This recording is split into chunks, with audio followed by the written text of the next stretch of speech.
Glória a Deus. Cumprimento os irmãos com a paz do Senhor Jesus.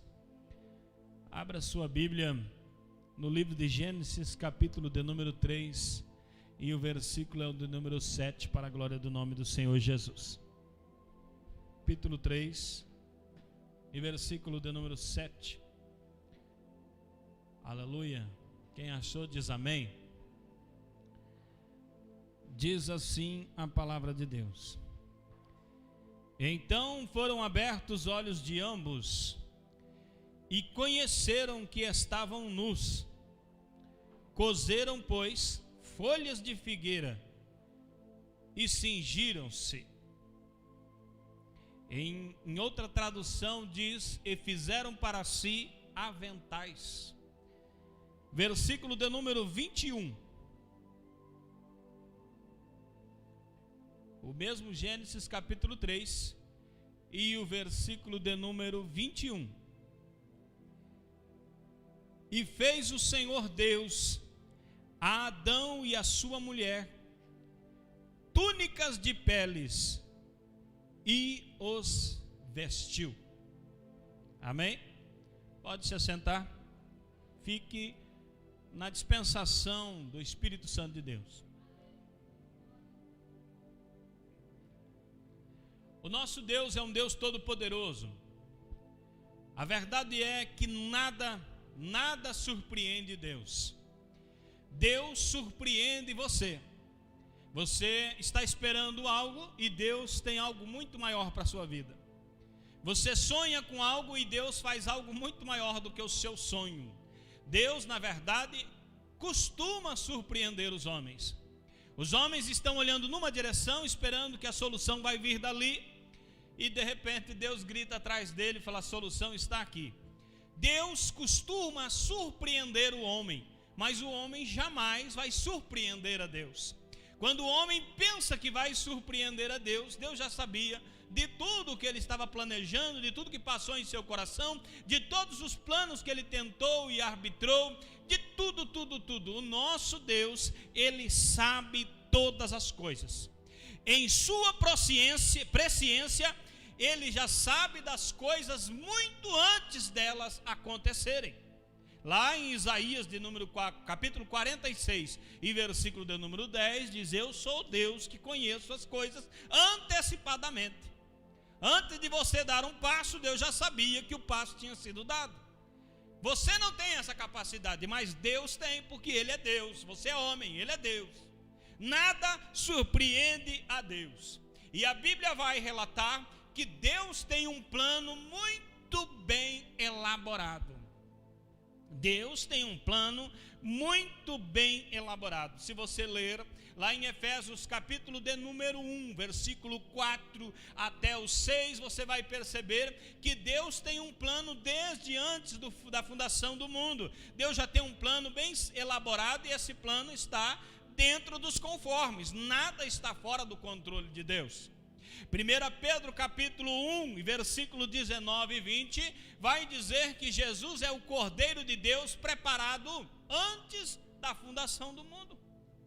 Até alguém disse que antes de Deus dizer haja luz, Deus já disse haja cruz, porque Deus é Deus. Você mais ou menos sabe do dia de hoje, mas não sabe nada do amanhã. Deus já sabe das notícias de amanhã, sabe tudo. Deus é Deus, Ele é presciente, Ele é eterno, Ele é transcendente, Ele é poderoso. Então, o homem constantemente erra. Se você soubesse aonde estava o perigo, você não seria louco de ir até onde está o perigo. Provavelmente você ignoraria ou desviaria, tomaria uma outra direção. Se você soubesse a que horas o assaltante viria à tua casa, você se prepararia e receberia o assaltante. Veio me roubar? Olha aqui, estou muito bem preparado contra você. Mas você não sabe, Deus sabe. Você não tem o controle das suas ações. Você erra porque você supõe uma coisa, mas as coisas não acontecem do jeito que você supôs. Alguém te faz uma promessa e você acredita, vai ser assim, mas quando você vê, aquela promessa foi falha. e você errou de novo de ter acreditado naquela promessa. Constantemente você erra. Já não existe o ditado? Errar é humano. Até esse ditado quer dizer que se você não erra, daqui você não é. Dessa terra você não é. Porque todo ser humano erra. E eu vejo aqui que os homens erram constantemente. Mas a maneira como os homens lidam com os seus erros faz toda a diferença. A maneira que você lida com o seu erro, com o seu errar, é que faz a diferença. Nós vamos observar aqui que é próprio do homem tentar corrigir os seus erros de maneira errada. Observe, quando o homem está colocado no jardim, para viver no jardim, desfrutar daquele paraíso, eles tinham uma ordem só. A ordem divina ali não era para prejudicar o homem, mas para protegê-lo. Enquanto ele estivesse ali, naquele jardim, naquele paraíso, obedecendo essa ordem divina, de todas as árvores do jardim comereis livremente, mas da árvore do conhecimento do bem e do mal, nela não tocareis, não comereis, não se aproximareis. A árvore estava lá, mas não era para tocar, não era para pegar, não era para comer, era para deixar a árvore lá. Eles tinham tudo do que eles precisavam, nada faltava para o homem, mas existia uma ordem: não coma daquela fruta. Essa ordem divina não era para pressionar o homem, não era para fazer o homem sofrer, era para protegê-lo. As leis divinas, os mandamentos de Deus são para nos proteger, não são para nos prejudicar. Tem gente que entende as coisas tudo errado. Pensa que Deus, quando determina algo para você, é porque Deus ele é rude, ele é severo. Não, quando Deus te proíbe de fazer algo, é porque Deus está tentando lhe proteger. E muitas vezes de você mesmo. Deus estava protegendo eles. Deus poderia até criar algumas maneiras para impedir o homem de chegar até a árvore. Deus poderia ter colocado uma cerca de alta tensão, e quando ele chegasse, levaria um choque, e era uma vez só. É assim que nós agimos quando nós queremos que não aconteça algo. Se nós queremos que ninguém entre daquele recinto, nós colocamos seguranças. Tem gente que coloca caco de vidro em cima do muro para a pessoa entrar e se machucar. Esses dias eu vi um rapaz falando assim, tranquilamente dizendo assim: não, eu fiz assim, ó, bem na frente da janela eu coloquei uma tábua, várias tábuas cheias de prego, e coloquei um pano por cima. Se o ladrão pular, ele vai cair em cima dos pregos. Tranquilamente assim. Não, eu estou me protegendo. Deus me livre, quanta maldade. Quanta crueldade. Já pensou você cair em cima de uma tábua de pregos? O homem, para solucionar, para proteger, ele cria situações, e ele não se toca, ele não vê que ele está sendo muito maldoso na sua proteção. Deus é bom, irmão. Deus é bom. A árvore estava ali para você olhar, para você chegar perto, só não era para chegar. Aquela ordem não era para prejudicar, era para proteger. A mesma maneira acontece com os mandamentos dados no Sinai. Se você analisar aqueles mandamentos divinos, a lei de Deus que foi entregue ao ser humano, se você analisar, o propósito de Deus não era escravizar o homem, colocar um jugo sobre ele, para que ele ficasse sempre ali debaixo de Deus. Não, o propósito de Deus era proteger o homem. Se eles cumprissem à risca aqueles mandamentos, eles teriam vida prolongada, eles comeriam bem, eles se relacionariam bem, eles teriam paz, tranquilidade, prosperidade. propósito de Deus não era atormentá-los com mandamentos, era protegê-los de seus problemas. Se você quer saber, as leis do Velho Testamento até hoje ainda são a base para as leis que nós temos. Até hoje ainda os homens, antes de fazer as leis, consultam essas leis, porque essas leis são princípios inalteráveis. Eu vou além. Os mandamentos ou os ensinamentos de Cristo, que a sociedade secular muitas vezes se opõe, achando que aquilo não é o correto, que se for por aquele ensinamento de Cristo, está seguindo um caminho errado. Irmão, o ensinamento de Cristo também é para a nossa proteção. Se você seguir os ensinos de Cristo, você vai perceber que os ensinos de Cristo não aprisiona ninguém, mas liberta. Quem vem até Jesus não fica preso a Jesus, ele fica livre, ele fica totalmente livre. Não foi Jesus que disse: vinde a mim todos que estão cansados, sobrecarregados, eu vos aliviarei, o meu jugo é suave, o meu fardo é leve. A pessoa que serve a Jesus, ela não serve como que estivesse carregando um fardo de 800 quilos ou 1 tonelada nas costas. Ela serve com alegria, com prazer, porque os ensinamentos de Cristo libertam, trazem liberdade, não são pesados, são prazerosos. A palavra de Deus diz que Jesus é a vida, Ele é a vida. Mas veja como o homem faz para resolver os seus problemas. Quando a mulher deu ouvidos à voz da serpente e comeu a fruta e deu a fruta a Adão, nós lemos a Bíblia que no versículo de número 7, os olhos se abriram e eles passaram a ter conhecimento, e eles viram que estavam nus, e eles conheceram a real situação. Quando eles viram que estavam nus, eles perceberam que tinham feito algo muito errado, que tinham pecado contra o Senhor. Qual seria a atitude mais sensata a se fazer? Era prostrar-se de joelho com o rosto em terra e esperar o Eterno chegar e dizer: pequei contra ti. Esta era a atitude sensata. Pecou? Se arrependa, confesse o seu pecado, peça perdão e o seu problema será solucionado. Mas sabe o que ele fez? O que eles fizeram? Nós temos que dar um jeito.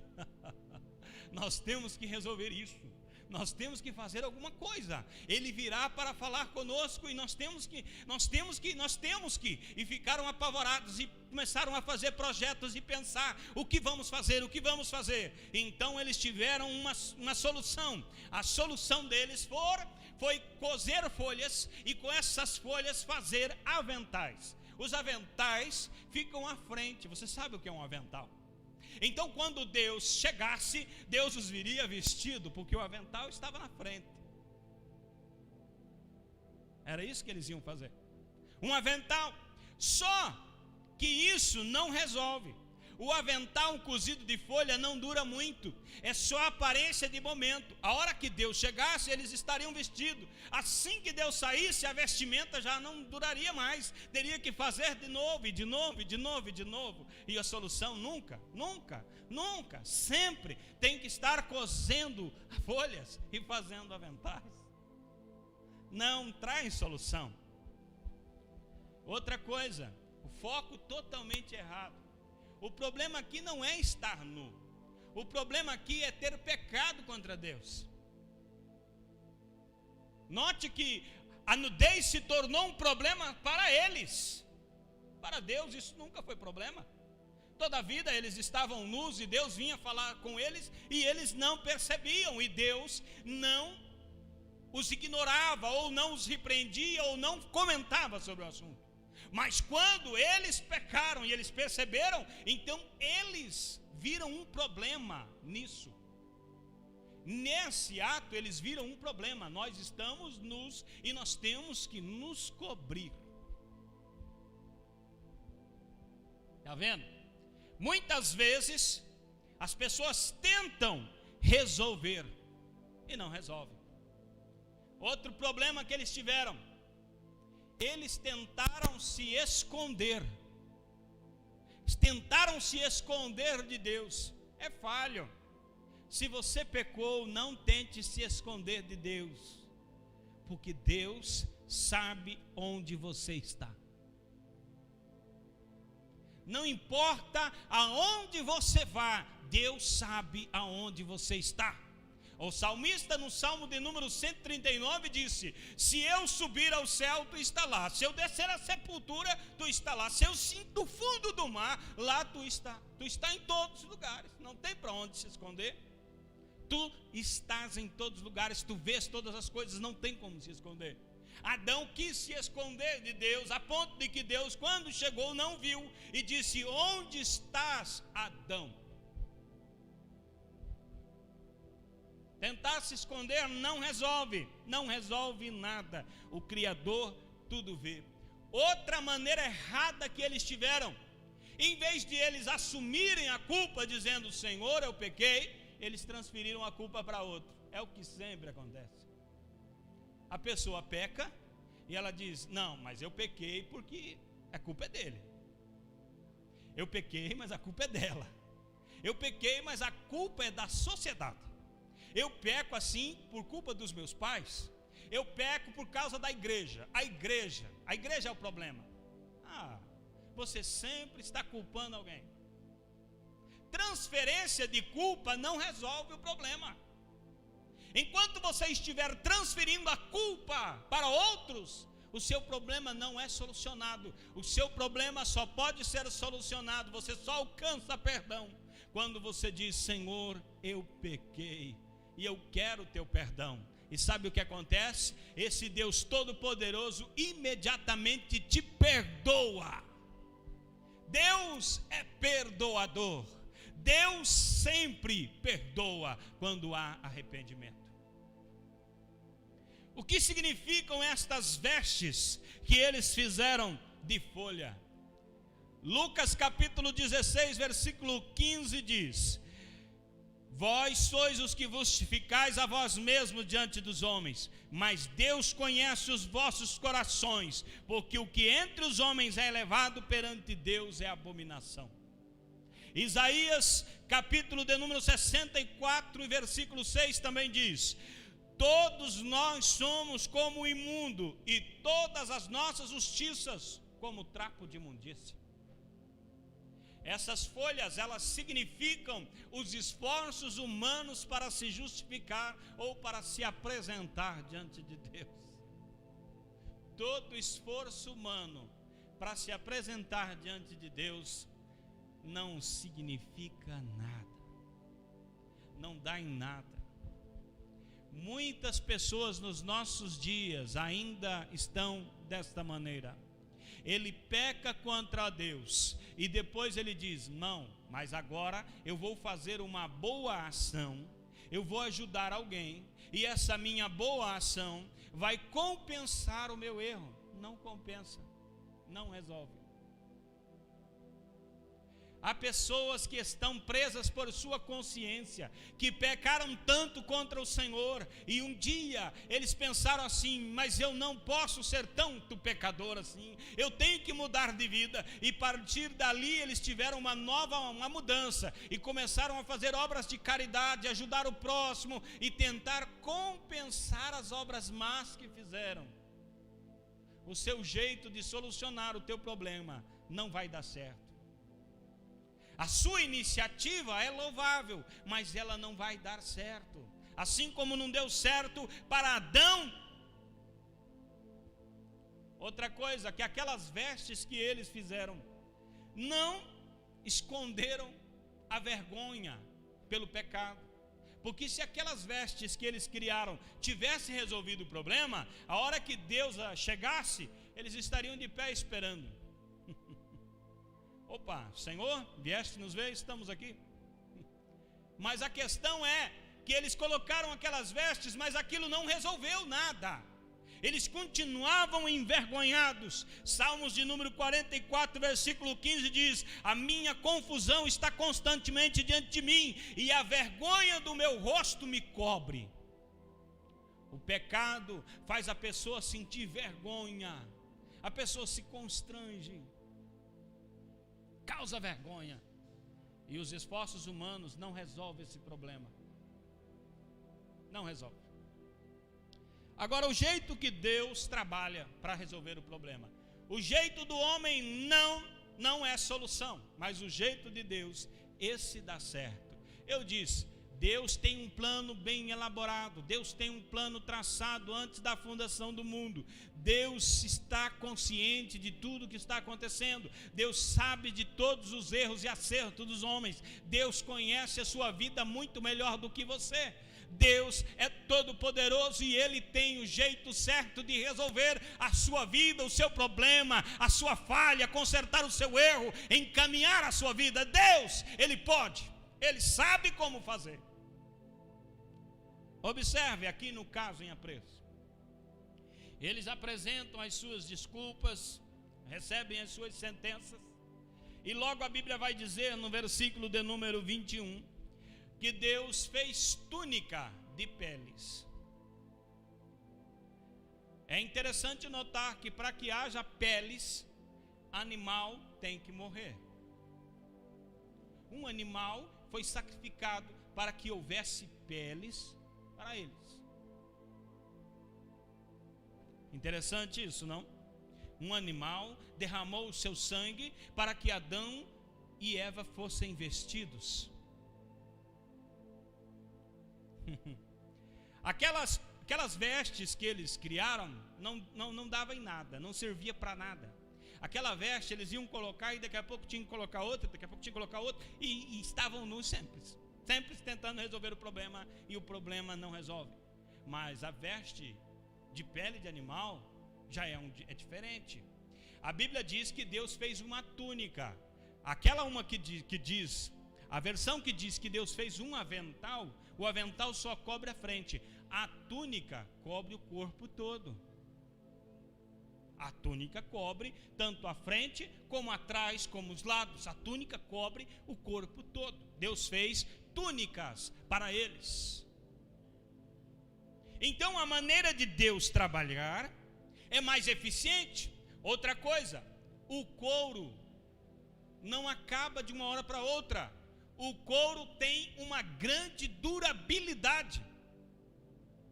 O que dá a entender que aquilo que Deus faz é permanente, e aquilo que o homem faz não resolve nada. O que Deus faz realmente resolve o problema.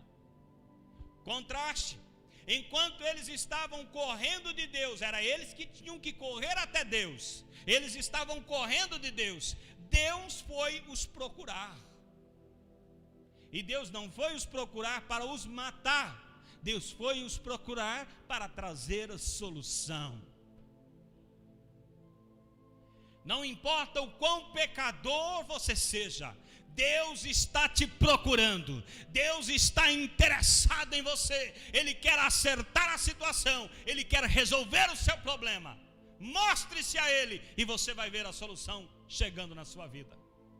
Não tente se esconder. Deus está à tua procura para resolver o seu problema.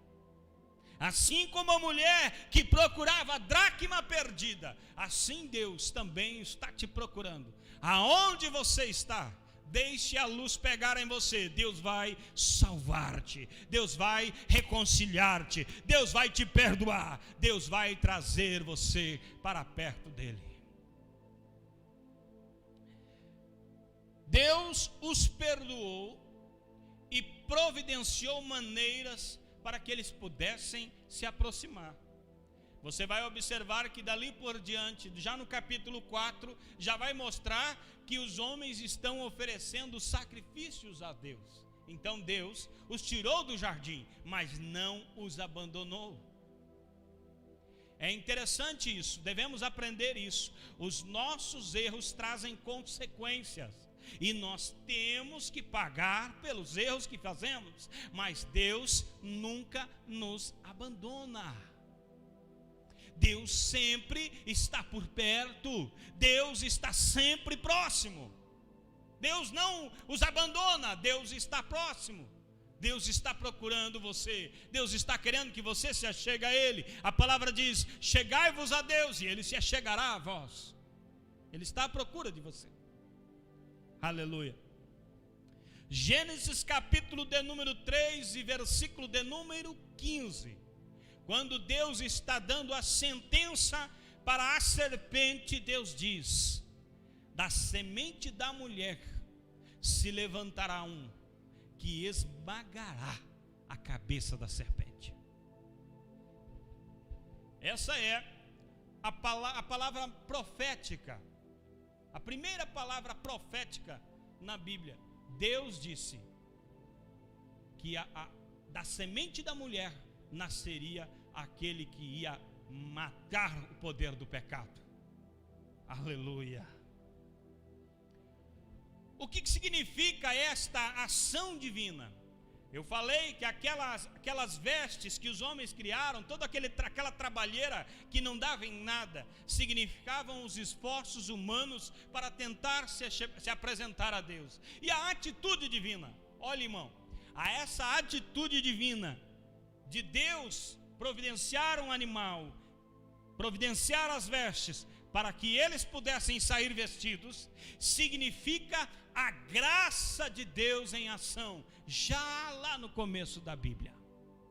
Por quê? Porque eles eram dignos de morte, assim como você, assim como eu, assim como todo homem que peca, eles eram dignos de morte. Eles não pagaram por este animal, eles não pagaram por estas vestes. Deus os proveu por sua graça, e graça é favor imerecido. Eles não mereciam, mas Deus mesmo assim os protegeu. Por quê? Porque Deus é o Deus de toda a providência. Sabe o que está acontecendo hoje? Aquele que era semente da mulher, ele é divino, mas ele abriu mão de sua divindade para tornar-se o filho do homem, como foi cantado nessa noite, para se tornar carne, para se tornar humano. E a sua atitude de esvaziar-se de sua divindade foi para tornar aquilo que era humano e é todo errado, para que esse homem errado tivesse acesso à divindade. Jesus, ele é o Cordeiro de Deus que tira o pecado do mundo. Ele é 100% Deus, mas também foi 100% homem. Ele é o único em todo o universo. Não existe outro ser que é 100% homem e 100% Deus. É apenas Jesus que fez isso. Ele é o único que pode prover salvação para o homem. É o único que tem a solução para o pecado. Não existe, diz a Bíblia, outro mediador entre Deus e os homens. Somente Jesus pode ser a ponte que liga o homem a Deus novamente. Não adianta. Não adianta ficar se esforçando em outros lugares, buscando outras soluções, pensando que vai reencarnar, e quando reencarnar vai ser um moço bonzinho e vai compensar os seus erros da vida passada. Isso é ilusão, isso é bobagem. A única solução para o homem é Jesus, o Filho de Deus, o Cristo vivo, que morreu, mas ressuscitou.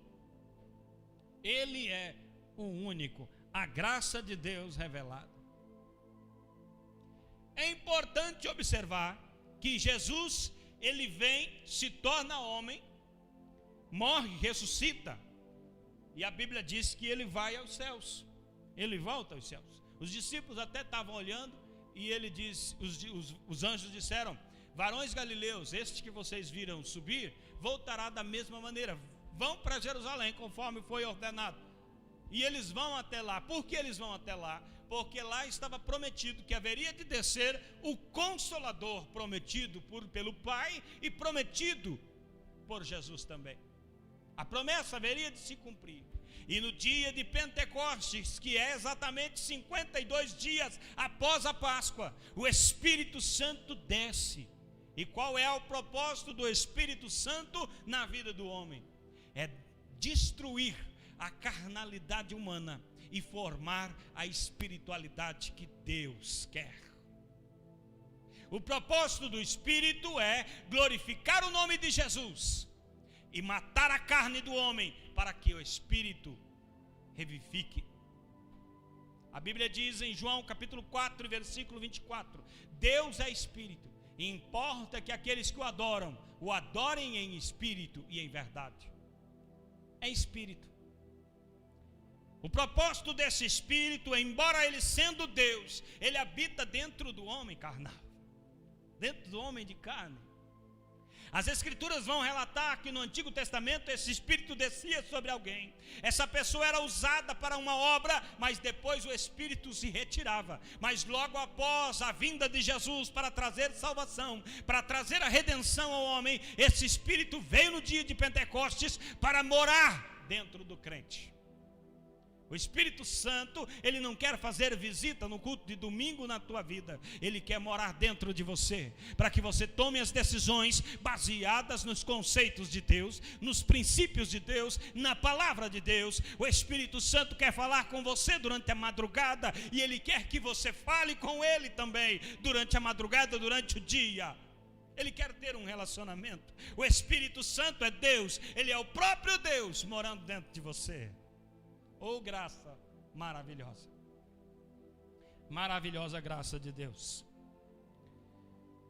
O Espírito, a Bíblia diz que ele é apto para discernir as coisas celestiais, as coisas de Deus. Ele é Deus. Ele conhece as coisas sobrenaturais, as coisas invisíveis ao olho humano, à maneira de pensar, à mentalidade humana. Mas ele habita dentro do homem, e ele conhece todas as fraquezas dos homens. Ele conhece tudo sobre o homem. Ele sabe tudo sobre o divino e sabe tudo sobre o material, sobre o carnal. Então ele é apto para te ajudar a levar até Deus. O que o Espírito faz? O Espírito leva à santificação do corpo, da alma e do espírito. Há alguns que dizem que o corpo não importa, que na verdade ele só quer santificar o espírito, mas a Bíblia vai dizer que nós temos que se apresentar diante de Deus de maneira irrepreensível, corpo, alma e espírito, totalmente irrepreensível. E como isto se fará, se não for pela lavagem do sangue de Jesus na cruz do Calvário, pela lavagem da palavra de Deus que produz regeneração através da santificação que o Espírito produz em nós. Primeiro estágio, Jesus, ele lavou as vestes dos homens com o seu sangue. Segundo, o Espírito Santo veio morar dentro do homem, para que esse homem se mantesse limpo na presença de Deus. Agora o terceiro estágio é maravilhoso.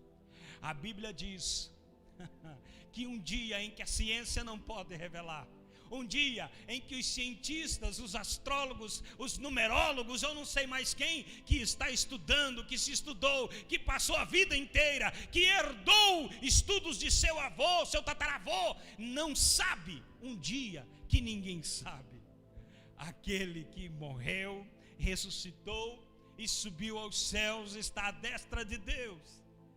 Ele há de se revelar nas nuvens, e o arcanjo vai tocar a trombeta, e a voz chegará até os ouvidos daqueles que foram mortos em Cristo, e eles ressuscitarão, e aqueles que estão vivos serão arrebatados. Sabe o que é maravilhoso nisso? Leia 1 Coríntios capítulo 15 e o versículo 50, 51, 52. Você vai perceber que esse corpo, tanto daqueles que estiveram mortos, que não importa, irmão, se tem só osso, não importa se foi cremado, não importa se foi despedaçado, não importa se foi lançado em lugares para ninguém achar, um pedaço para cada canto do mundo, não importa. E dizem que existem em alguns lugares no Brasil, no mundo, não sei, templos de ossos cristãos. Matavam os cristãos, pegavam os ossos para fazer templos às suas divindades. Eu não quero nem saber como que vai ser no dia do arrebatamento, porque aqueles ossos vão sair de lá. Coitado de quem estiver lá adorando o seu Deus pagão, porque os crentes serão arrebatados, serão ressuscitados, e eles terão um corpo novo, um corpo glorificado, um corpo transformado. E esse corpo aqui já não é mais corpo corruptível, já não é corpo mortal, ele é corpo incorruptível e imortal. E o diabo que hoje tenta matar o crente não terá mais acesso, não terá mais poder, não terá mais nada. O aguilhão da morte caiu e a igreja venceu em nome de Jesus. Aleluia. Quero concluir a mensagem. Eu não entendo como que pode a mentalidade humana. Não entendo.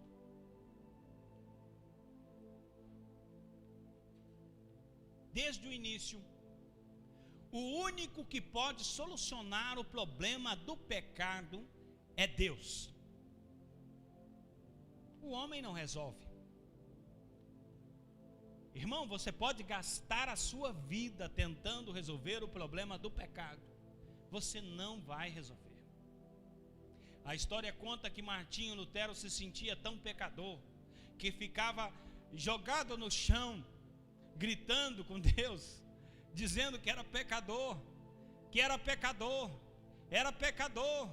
e era injusto, e era cruel, e os seus pensamentos eram ruins, e que ele já se sentia ardendo no inferno, que por mais que ele tentasse, cada vez ele se sentia mais pecador.